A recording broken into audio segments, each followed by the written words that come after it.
একদিন, 2 দিন, 3 দিন চাওয়ার পরে মানুষ তোমার উপরে রাগ করে কি করে না? কারো বাড়িতে যদি 1 বার, 2 বার, 3 বার, 4 বার যাও, 4র্থ দিন তোমার দিকে সে ফিরেও তাকাবে না, তোমাকে ইগনোর করবে, তোমাকে দেখলে একেবারে নাক ছিটকাবে। ঠিক কিনা বলেন? আর আল্লাহ বলে, বান্দা আমাকে ভয় কর আর তুই আমার ঘরে বেশি বেশি আয়। আল্লাহর ঘর কি চায়ের দোকান? কথা বলেন। ওই চায়ের দোকানে যে 1 কাপ চা খাইবেন আর বাংলা সিনেমা দেখবেন 3 ঘন্টা, কোনো কষ্ট নাই, কোনো কেলেশ নাই, কোনো মেহনত নাই। আর মসজিদে যাইয়া আল্লাহকে এই কদম দিয়া সেজদা দিবেন, মনে হয় একেবারে কলিজাটা ফেটে যায়। এমন মুসলমান এই সমাজে আছে কি আছে না? জোরে বলেন, আছে কি আছে না? আল্লাহ মানে ইত্তাকুল্লাহ, আমাকে ভয় কর, আমাকে ভয় করার মতো ভয় কর। বান্দা তুই আমার ঘরে যত আসোস, আমি আল্লাহ তত তোর উপর খুশি হই, তোর উপর রাজি হই। ঠিক কিনা বলেন? আল্লাহ বলে, বান্দারে তোর যা কিছু দরকার তুই আমার কাছে চা, আমি মালিক তোকে দেওয়ার জন্য তৈরি আছি। ঠিক কিনা বলি? যুব সমাজ, ধর্মপ্রাণ মুসলমান, আল্লাহ তাআলা সকলকে কবুল করুন বলে আমিন। সম্মানিত হাজিরিন, সময় একেবারেই অল্প। আপনাদের সামনে আমি দীর্ঘক্ষণ সময় কোরআনুল কারীম থেকে তেলাওয়াত করেছি, আপনারা শুনেছেন। আমি যে কোরআন থেকে তেলাওয়াত করেছি কালামুল্লাহ, কার কথা? আপনি জোরে বলুন, কার কথা? আল্লাহ তাআলার কথা। হাদিস শরীফের মধ্যে এসেছে, বান্দা যখন কোরআন পড়ে তখন সরাসরি আল্লাহ তাআলার সাথে কথা বলে। আর জোরে বলেন সুবহানাল্লাহ। কোরআন এমন এক কিতাব, কোরআন এমন এক কিতাব, কোরআনে কারীমের তেলাওয়াত শুনলে আল্লাহ তাআলার রহমত নাযিল হয়। সুবহানাল্লাহ। এটা কি আমার মুখের কথা? আল্লাহ তাআলার জবানের কালাম। আল্লাহ নিজে বলছেন, ওয়া ইযা কুরিআল কুরআনু ফাসতামিউ লাহু ওয়া আনসিতু লাআল্লাকুম তুরহামুন। যখন তোমাদের সামনে কোরআন পড়া হয় তখন তোমরা চুপ করে কান লাগিয়ে কোরআন শোনো, এতে করে আমি আল্লাহ তোমাদের উপর রহমত নাযিল করব। সুতরাং কোরআনে কারীমের তেলাওয়াত শুনলেই সওয়াব। কোরআনে কারীমের তেলাওয়াত শুনলে কি সওয়াব। কিন্তু যারা বলে যে কোরআনের অর্থ না বুঝে পড়লে কোনো ফায়দা নাই, এটা একেবারে মন গড়া মিথ্যা কথা, বিভ্রান্তিকর বক্তব্য। ঠিক কিনা বলে? কোরআন মাওলাই পাকের জবানের কালাম, অর্থ বুঝলে তো আলহামদুলিল্লাহ, নূরুন আলা নূর। কিন্তু অর্থ না বুঝে পড়লে যে সওয়াব হবে না, এই কথাটি মোটেও ঠিক নয়। আল্লাহ নিজে বলছেন, ও নবী, ইয়া আইয়ুহার রাসূল, ও আমার প্রিয় হাবিব, আমি আপনার সামনে যেই আপনার উপরে যেই কোরআন নাযিল করেছি, আপনি এই কোরআন দিয়া মক্কার কাফেরদেরকে দাওয়াত দেন। নবীজি এই কোরআন দিয়া মক্কার কাফেরদেরকে দাওয়াত দিয়েছেন, এবং কি এই কোরআনের তেলাওয়াত শুনেও মক্কার কাফেররা কালেমা পড়ে মুসলমান হয়েছে। ঠিক না বলেন? নবী যখন কোরআন পড়তেন, মক্কার বড় বড় লিডারেরা নবীজির ঘরের চতুর্পাশে এসে কান লাগিয়ে লাগিয়ে কোরআন শুনতো। আমরা যখন বিদেশের প্রোগ্রামে যাই, দেশের বাইরে আমরা যখন তেলাওয়াত করি, অনেক অমুসলিম, নন মুসলিম, হিন্দু, খ্রিস্টান, বৌদ্ধ, অন্যান্য ধর্মাবলম্বীরা, কোরআনের সুর এমন এক সুর, পৃথিবীর শ্রেষ্ঠ সুরের নাম হলো কোরআনের সুর। এই কোরআনের তেলাওয়াত শুনলে মুসলমান তো দূরের কথা, অমুসলিমরা পর্যন্ত ঠিক থাকতে পারে। ঠিক না বলেন? সেই কোরআনের মধ্যে আল্লাহ তাআলা বলেছেন, ইয়া আইয়ুহাল্লাযীনা আমানুত্তাকুল্লাহ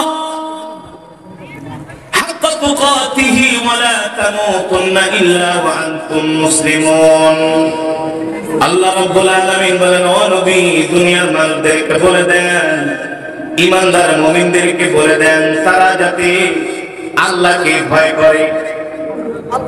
আর জোরে বলেন, কাকে ভয় করে? আল্লাহ বলছেন, হে দুনিয়ার মানুষ, তোমরা আমাকে ভয় করো, আমাকে ভয় করার মতো ভয় করো। হাক্কা তুকাতিহি ওয়া লা তামুতুন্না ইল্লা ওয়া আনতুম মুসলিমুন। আল্লাহ রাব্বুল আলামিন বলেন, পরিপূর্ণ মুসলমান না হয়ে মরো না। 1 নাম্বার মুসলমান না হয়ে মরো না, খাঁটি মুসলমান না হয়ে মরো না। বলতে পারেন, হুজুর আমরা কি তাহলে মুসলমান না? আমরা মুসলমান ঠিকই, কিন্তু আমরা গরু খাওয়া মুসলমান। আমরা এই কেজি বেশি গরুর গোশত খেতে পারে পাল্লা দেওয়ার মুসলমান? কে কয়টা রসগোল্লা খেতে পারে? আমরা এখন এই ক্যাটাগরির মুসলমান, কিন্তু আমরা সেই মুসলমান না। আল্লাহর জমিনে আল্লাহর কোরআনের বিধান কায়েম করতে হবে, কোরআনের রাজ কায়েম করতে হবে, আমরা এই মুসলমান না। আমরা মুসলমান হলাম গোলামি করার মুসলমান, আমরা মুসলমান হলাম ইহুদি খ্রিস্টানদের দাসত্ব করার মুসলমান। এই আপনাদের কাছে আমার প্রশ্ন, যাদের কাছে পৃথিবীর সর্বশ্রেষ্ঠ কিতাব এই কোরআন আছে, এই কোরআনওয়ালা মুসলমান কখনো ইহুদি খ্রিস্টানদের গোলামি করতে পারে না। আমরা যুগের পর যুগ, শতাব্দীর পর শতাব্দী আমরা মার খাচ্ছি। আমাদের প্রথম কিবলা মসজিদুল আকসা পর্যন্ত ইহুদিরা দখল করে নিয়ে গেছে। কই কোন মুসলমান তো ইসরায়েলের বিরুদ্ধে যুদ্ধ ঘোষণা করতে পারে নাই। মাঝে মাঝে মিস্টার এরদোগান দুই একটা ফাঁকা শব্দ মারে, এর চেয়ে বেশি কিছু না। মাঝে মাঝে ইমরান খান দুই একটা ফাঁকা বুলি মারে, এর চাইতে বেশি কিছু না। আর সৌদি আরবের বাদশা তো একেবারে রাজপ্রাসাদের মধ্যে আল খেল্লা করে ঘুমাইতেছি। আর দুবাইয়ের বাদশা তো মহিলাদেরকে নিয়ে ফুর্তি করায় ব্যস্ত। আমরা হলাম এই কোয়ালিটির মুসলমান, ঠিক কিনা বলে? আরে আমরা তো এমন মুসলমান ছিলাম, আল্লাহ ছাড়া তো আমাদের আর কাউকে ভয় করার কথা না। ইসরায়েলকে মুসলমান ভয় করে না, আমেরিকাকে মুসলমান ভয় করে না, মুসলমান ফ্রান্স জার্মান রাশিয়াকে ভয় করে না। মুসলমান ভয় করে একমাত্র আল্লাহ তাআলাকে। দেখেন শতাব্দীর পর শতাব্দী, যুগের পর যুগ, যে আমেরিকা মিলে, যে রাশিয়া মিলে, সেই নেটো ভুক্ত দেশগুলো মিলে যুগের পর যুগ মুসলমানদের দেশের উপরে তারা বোম্পিং করেছে। কথা বলে আজকে তারাই লেগে গেছে। এটা আল্লাহ তাআলার কৌশল। কার কৌশল? আল্লাহর কৌশল। তোমরা আফগানিস্তানের নিরস্ত্র ঘুমন্ত মুসলমানদের উপরে বম্পিং করে সে দেশের আফগান মুসলমানদেরকে তোমরা শহীদ করেছো। আমাদের প্রথম কিবলা মসজিদুল আকসায় যখন ইসরায়েল হামলা চালায়, মুহুর্মুহু ক্ষেপণাস্ত্র নির্লজ্জভাবে যখন ফিলিস্তিনের ভিতরে তারা তাণ্ডব লীলা চালিয়েছিল, সারা পৃথিবীর মুসলমানের কলিজায় রক্তক্ষরণ হয়েছে। আজকে যে ইউক্রেন রাশিয়ার দ্বারা আক্রান্ত, এই ইউক্রেনও কিন্তু সেই দিন ইসরায়েলের পক্ষ নিয়েছিল। প্যালেস্টাইনি নিরস্ত্র দুর্বল মুসলমানদেরকে তারা সন্ত্রাসী আখ্যা দিয়েছিল। ঠিক না? আজকে এবার মজাটা বুঝো, এবার মজাটা বুঝো। আজকে তোমরাও সীমান্তে সীমান্তে ঘুরতেছো, খোলা আকাশের নিচে, থাকার জায়গা নাই, ঘুমানোর জায়গা নাই। আমার মুসলমান ভাইদের উপরেও সারা পৃথিবীতে তোমরা একজোট হয়ে হামলা করেছিলে, ঠিক কিনা বলেন? মনে করছো এই দিন শেষ না, সামনে আরো দিন আছে। কড়ায় গন্ডায় হিসাব দিতে হবে। মুসলমান আল্লাহর কোরআন থেকে দূরে সরে যাওয়ার কারণে মুসলমানের ইমানি শক্তি নাই। মুসলমান এখন খাঁটি মুসলমান নাই, 6 নাম্বার 9 নাম্বার মুসলমানে পরিণত হয়েছে। কিন্তু এই জমিনের মধ্যে তারপরেও কিছু মুষ্টিমেয় মুসলমান আছে যারা হকের পক্ষে কথা বলে। আমাদের কাছে যদি অস্ত্র থাকতো, সরাসরি আমরা ইসরায়েলের বিরুদ্ধে যুদ্ধ করতাম, ঠিক কিনা বলেন? প্যালেস্টাইনে যখন ইসরায়েলিরা হামলা করেছিল, আমাদের মাননীয় প্রধানমন্ত্রী সেই সময় ফিলিস্তিনের পক্ষে জোরালো বক্তব্য দিয়েছেন। শুধু জোরালো বক্তব্যই না, আমরা ফিলিস্তিনে ওষুধ পাঠিয়েছিলাম, চিকিৎসাপত্র পাঠিয়েছিলাম, নগদ অর্থ আমরা দান করেছিলাম, ঠিক কিনা বলেন? আমাদের যদি সামর্থ্য থাকতো, আমাদের যদি যাবার সেই কোনো জায়গা থাকতো, আমরা আল্লাহর ঘর বাইতুল মুকাদ্দাসের জন্য সরাসরি জিহাদ করতাম। তবে কথাটা মনে রাখবেন মুসলমান, সুখের দিন শেষ। কিসের দিন? বহুত আরাম করছেন, বহুত আরাম করছেন, বহুত খাইছেন, গরুর গোশত, মুরগি, চনমের খাওয়া খাইছেন, আরাম করছেন। এখন মনে রাখবেন সুখের দিন কিন্তু চলে গেছে। সামনের দিনগুলো ভয়াবহ দিন, পরীক্ষার দিন। দেখেন কিছু 2 বছর আগে ছিল করোনা, করোনার পরে আসলো অমিক্রন। শান্তি আছে? ভ্যাকসিন ছাড়া এখন আপনি ঘর থেকে কিছুদিন পরে বের হতে পারবেন না। আবার এই করোনা যাওয়ার পরে শুনতেছি আর একটা বের হচ্ছে, ওটা নাকি কোনো ভ্যাকসিনই কাজ হবে না। বাদ দিলাম এই সমস্ত ভাইরাস টাইরাস, কিন্তু যদি 3য় বিশ্বযুদ্ধ লেগে যায় শান্তির দিন শেষ।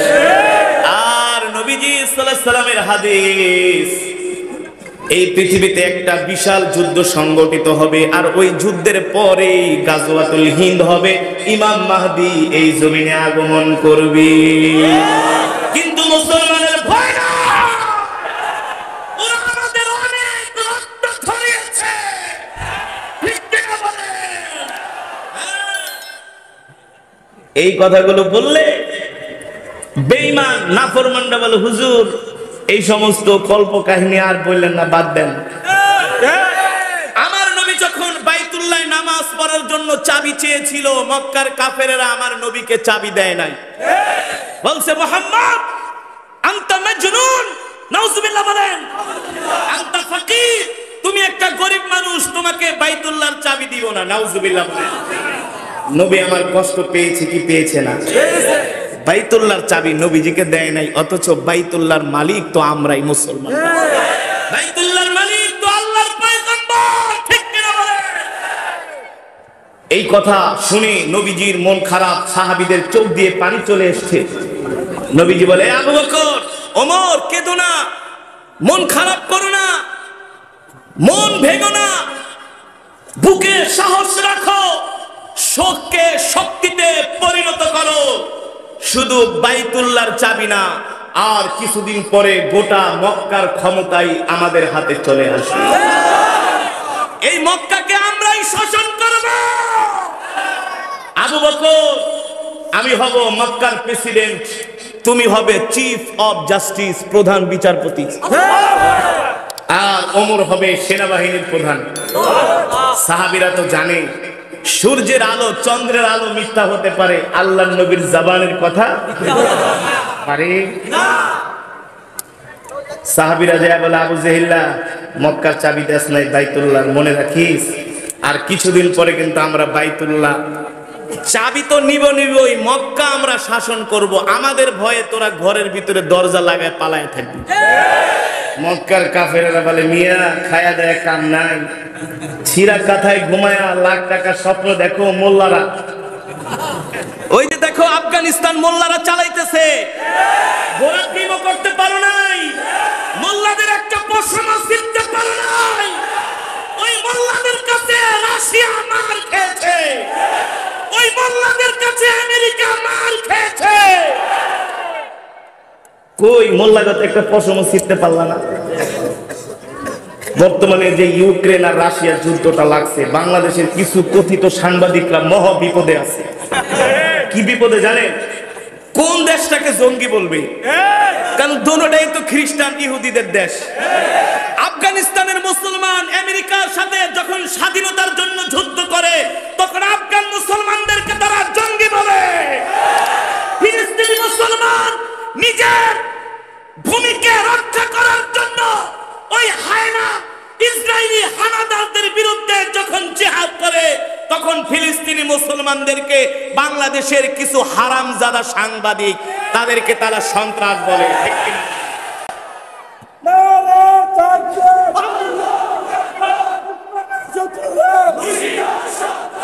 সম্মানিত হাজিরিন,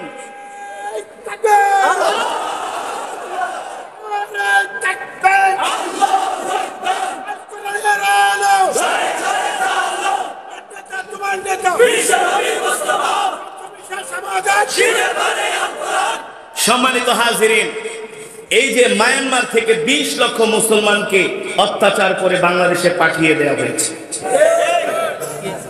এখন মায়ানমারের ওই রোহিঙ্গা মুসলমান যদি মায়ানমারের বিরুদ্ধে অস্ত্র ধরে, বাংলাদেশের কিছু কথিত সাংবাদিক এই রোহিঙ্গাদেরকে তারা জঙ্গি বলবে, সন্ত্রাস বলবে, আর ওই মায়ানমারের সেনাবাহিনীদেরকে বলবে আইন শৃঙ্খলা নিরাপত্তা বাহিনী।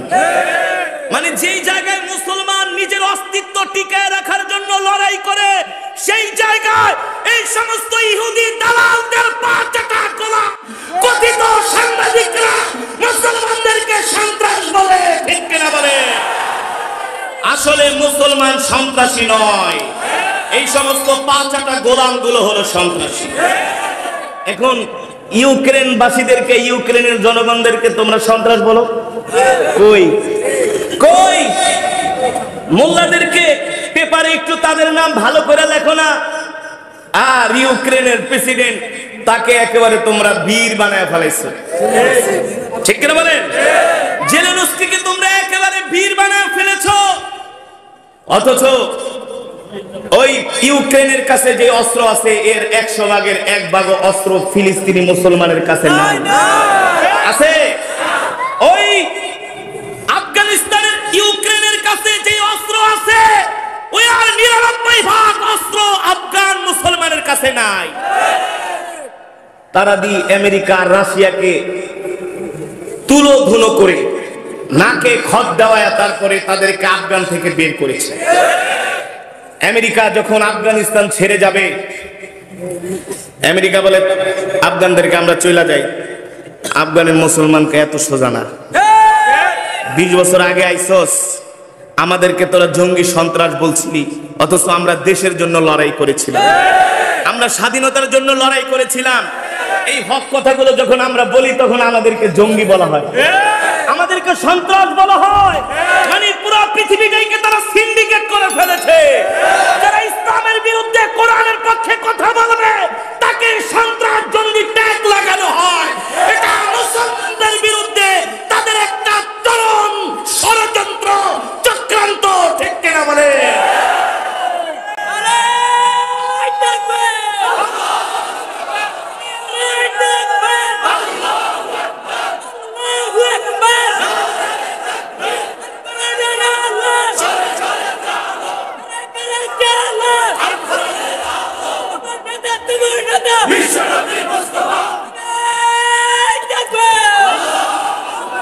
এই কথাগুলো কোন সাংবাদিক সাহেব টক শোতে বসে এই কথাগুলো বলবে না। তারা ওই কথাই বলবে যে কথা দিয়া মুসলমানদেরকে 12টা বাজানো যায় আর মুসলমানদেরকে সন্ত্রাস বানানো যায় কিভাবে, ঠিক কিনা বলেন? যখন আমেরিকা বলে আফগানিস্তান থেকে যে আমরা চলে যাই, আফগানের মুসলমান বলছে তোরা বলছিলি আমরা সন্ত্রাস, এখন তোদের মুখে স্বীকার করতে হবে যে আমরা সন্ত্রাসী না, আমরা হলাম আসলেই স্বাধীনতাকামী। আমেরিকা বলতে বাধ্য হয়েছে, বাবা ছেড়ে দে, আর মারিস না, সাইরা দে, মা কাইন্দাবাছি। যাওয়ার কথা ছিল। কি সুন্দর আর্টিকেল লেখে সাংবাদিকরা যে এখনো আফগানিস্তান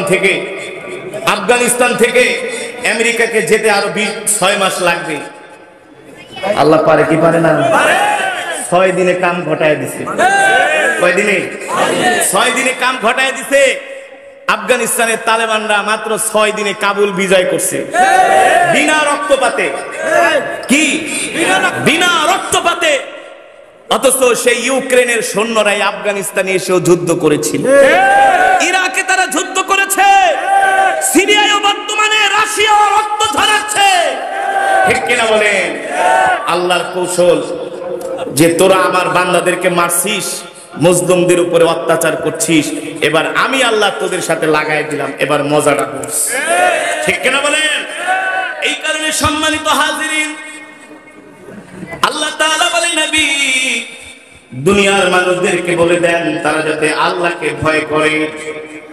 আল্লাহ তাআলা বলে এ বান্দা তোরা পরিপূর্ণ মুসলমান না হয়ে মরিস না, আর যদি পরিপূর্ণ মুসলমান না হয়ে মরস, মনে রাখিস উপায় নাই, আমি আল্লাহ করাই গন্যায় হিসাব নিয়ে দেখাই দিব, ঠিক কিনা বলেন? আল্লাহ কোরআনের মধ্যে বলছেন আফা হাসিবতুম আন্নামা খলাকনাকুম আবাসাও ওয়া আন্নাকুম ইলাইনা লা তুরজাউন। আল হিসবান অর্থ ধারণা করা, উপলব্ধি করা। আল্লাহ রাব্বুল আলামিন বলেন নবী বলে দেন তারা কি মনে করেছে, ধারণা করেছে আমি আল্লাহ তাদেরকে এমনি এমনি সৃষ্টি করেছি? আল্লাহ রাব্বুল আলামিন বলেন না না না, এ দুনিয়ার মানুষ, তোমাদেরকে আমি আল্লাহ এমনি এমনি সৃষ্টি করি নাই। তোমাদেরকে সৃষ্টি করার পিছনে আমার আল্লাহর উদ্দেশ্য রয়েছে, তোমাদেরকে সৃষ্টি করার পিছনে আমার আল্লাহর কারণ রয়েছে। আল্লাহ রাব্বুল আলামিন বলে, বান্দা তোমাদেরকে সৃষ্টি করার একমাত্র কারণ হলো এই জমিন আমার, আসমান আমার, হায়াতের মালিক আমি আল্লাহ, রিজিকের মালিক আমি আল্লাহ, আর তোমরা হলো আমার গোলাম। একমাত্র এই দুনিয়ার জমিনে আমার গোলামি ছাড়া যদি অন্য কারো গোলামি করো, আমি আল্লাহ তোমাদেরকে আমি ছাড়বো না। ঠিক কিনা বলি? তাহলে গোলামি করতে হবে কার? আলোচনা বলেন কার?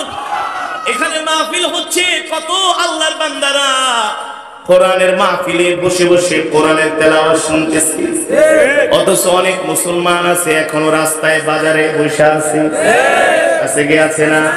কোরআনের মাহফিলে আসলে খুশি হয় কে? আরো জোরে বলুন, খুশি হয় কে? কোরআনের মাহফিলে আসলে খুশি হয় আল্লাহ, আর কোরআনের মাহফিলে আসলে বেজার হয়। তার মানে যারা কোরআনের মাহফিলে আসে না তারা শয়তানকে খুশি করতে চায়, আর যারা কোরআনের মাহফিলে আসে তারা আল্লাহকে খুশি করতে চায়। ঠিক কিনা বলি? সম্মানিত হাজিরিন, আজকে তো আমরা আল্লাহকে ভয় করি না, আল্লাহর সাথে আমরা নাফরমানি করি। আল্লাহ কোরআনের মধ্যে বলতেছেন, এ বান্দা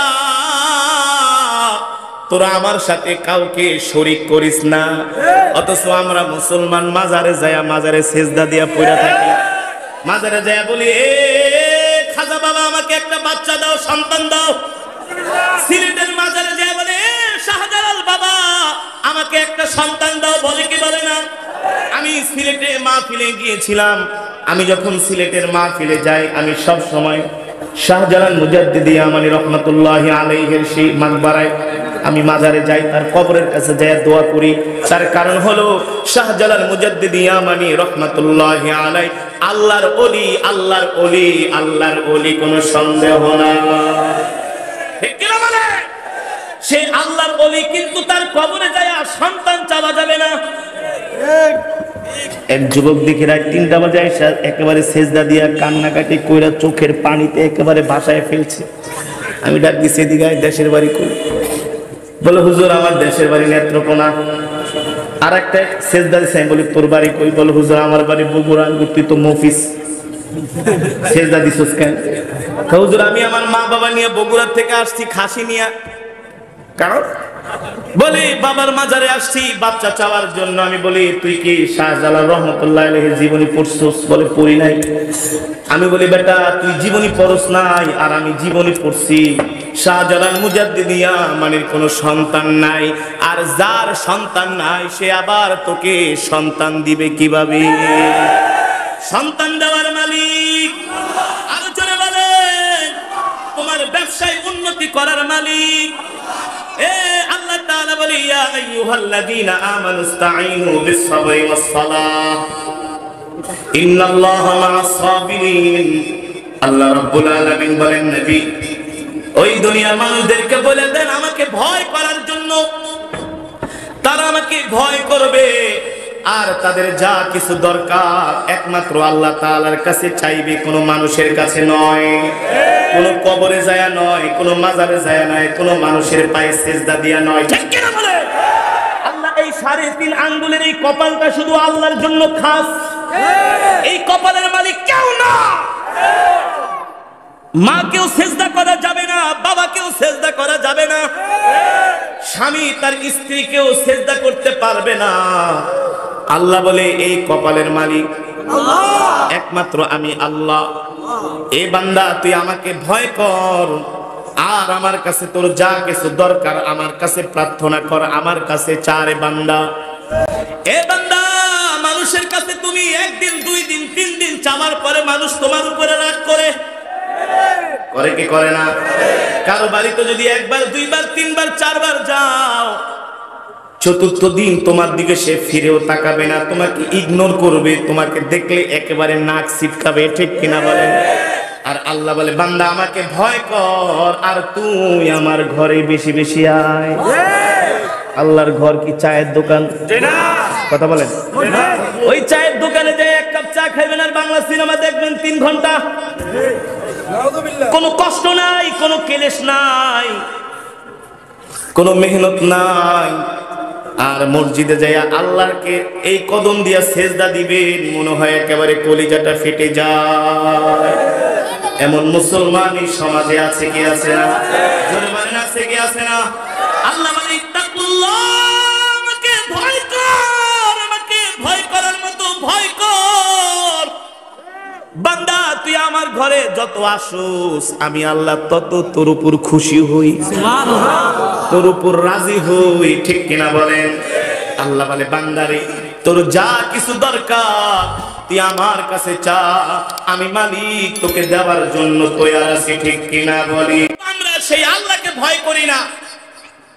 আমরা আল্লাহকে ভয় না করে আল্লাহর নাফরমানিতে আজকে আমরা লিপ্ত।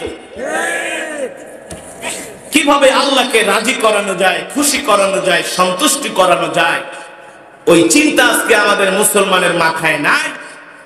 আমরা মুসলমান আজকে গরু খাওয়া মুসলমানে পরিণত হয়েছি, 6 নাম্বার মুসলমানে পরিণত হয়েছি।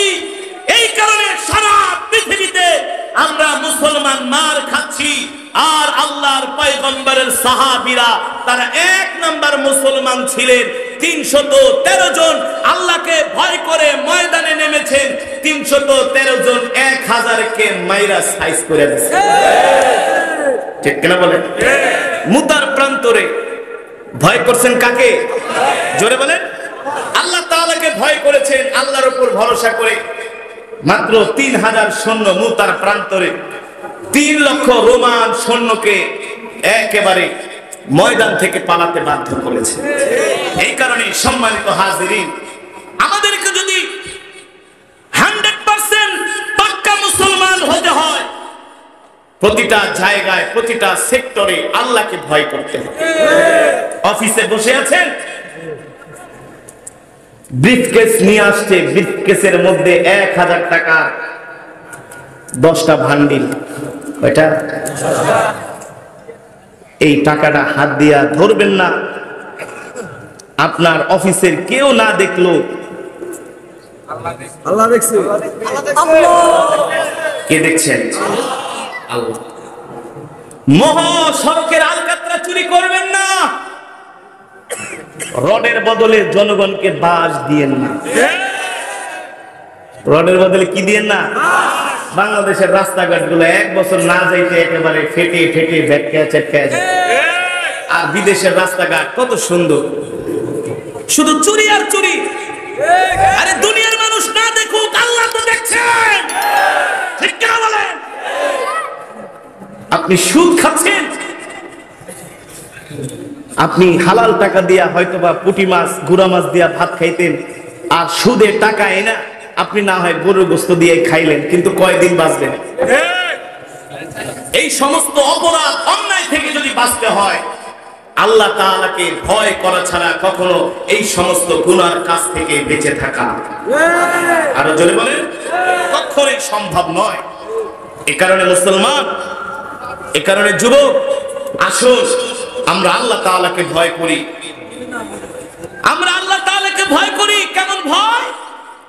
আমিরুল মুমিনিন খলিফাতুল মুসলিমিন ওমরে আযম ওমরে ফারুক রাদিয়াল্লাহু তাআলা আনহুর ছেলে আব্দুল্লাহ ইবনে ওমর, নাম কি? নাম শুনছেন? আব্দুল্লাহ ইবনে ওমর যেমন বাবা তেমন বেটা। গাছ যদি ভালো হয় ফসল ভালো হয়, জোরে বলেন। আব্দুল্লাহ ইবনে ওমর, তার বাবা মক্কার প্রেসিডেন্ট, তিনি একদিন রাস্তায় বের হয়েছেন সকালবেলা। দেখে একটা পাহাড় থেকে একজন রাখাল অনেকগুলো বকরি নিয়ে চড়ানোর জন্য নামছেন। মাঠে নামলেন, আব্দুল্লাহ ইবনে ওমর ওই রাখালকে ডাক দিলেন, তাল হিনা ইয়া শাবাব, এদিকে আসো, তোমার সাথে আমার কিছু কথা আছে। আসছেন, দেখে তার কাছে অনেকগুলো বকরি। বলে, তুমি যে বকরিগুলো নিয়ে আসছো আমার খুব পছন্দ হয়েছে, এখান থেকে একটা বকরি তুমি আমার কাছে বিক্রি করবে? ওই রাখাল বলল, শোনেন, আমি আপনাকে চিনি না, আপনার পরিচয় আমি জানি না, কিন্তু আপনি হয়তোবা জানেন না যে এই বকরির মালিক মূলত আমি হচ্ছে একজন রাখাল, আমি একজনের আন্ডারে চাকরি করি। আব্দুল্লাহ ইবনে ওমর তার ঈমানটা পরীক্ষা করার জন্য যে সে কতটুকুন আল্লাহ তাআলাকে ভয় করে এতটুকুন যাচাই করার জন্য, বলে মিয়া এতগুলা বকরি থেকে বিক্রি করলে কি তোমার মালিক বুঝবো নাকি? একটা বকরি বিক্রি করে দাও, তোমাকে আমি নগদ টাকা দিয়ে দেই। ওই রাখাল বললেন, হে পথিক, আপনি কি জানেন না আমার মালিক না দেখলো তার অগোচরে আমি তার আমানতের খেয়ানত করলাম, আপনার কাছে আমি একটা বকরি বিক্রি করলাম, কিছু নগদ পয়সা পাইলাম। কিন্তু এখানেই তো শেষ কথা নয়, দুনিয়ার মালিক না দেখুক, যার বকরি সে না দেখুক, কিন্তু এই মালিকের তো একজন মালিক আছেন, ঠিক কিনা বলেন? দুনিয়ার মালিকের চোখ ফাঁকি দেওয়া যাবে, কিন্তু আরশের মালিকের চোখ ফাঁকি দেওয়া যাবে না। ওয়ালিল্লাহিল মাশরিকু ওয়াল মাগরিবু ফাআইনামা তুওয়াল্লু ফাতাম্মা ওয়াজহুল্লাহ। আল্লাহ বলে, নবী বলে দেন, পূর্ব পশ্চিম উত্তর দক্ষিণ এই পৃথিবীর কোনো কিছুই আল্লাহ তাআলার নজরের বাইরে নয়। সবকিছু দেখেন কে? আরো জোরে বলেন কে? আব্দুল্লাহ ইবনে ওমর বলে, বাহ মাশাআল্লাহ, আমি তোমার খোদা ভীতি দেখে, তোমার তাকওয়া, তোমার পরহেজগারি দেখে আমি অভিভূত হয়েছি। এ যুবক, তুমি কি আমাকে চিনো? হালান্তা তারিফ?